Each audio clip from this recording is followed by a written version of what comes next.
ইনি হচ্ছেন টিঙ্কু বাবুর প্রথম বউ জুবেদা। ইনি সাজুগুজু করতে একটু বেশিই ভালোবাসেন। আর ইনি হচ্ছেন আমাদের টিঙ্কু বাবুর দ্বিতীয় বউ। সব সময় মোবাইল ঘাঁটতেই পছন্দ করে। টিঙ্কু বাবু ভেবেছিলেন দুটো বিয়ে করে শান্তিতেই থাকবো, কিন্তু দুটো বিয়ে করার পর কি যে জ্বালা সেটা একমাত্র টিঙ্কু বাবুই জানেন। আর বিশেষ কিছু বলবো না, এবার সব আপনারা নিজের চোখেই দেখুন। ঢং দেখা জান বাঁচে না, মুখে কালো মাছটা না পরে থাকলে আরো কত কি করে।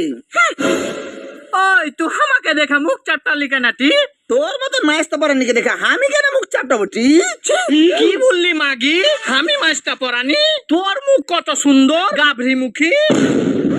উল্টা পাল্টা কথা বলার লাগা মাগির মুখকে একবারে ধরে ছেঁচলে দিব। মাগে মা আমাকে মারা তুলে না, উঠে থেকে উঠের মতন লম্বা মাগি ধরে নিয়ে আসছে। কই কি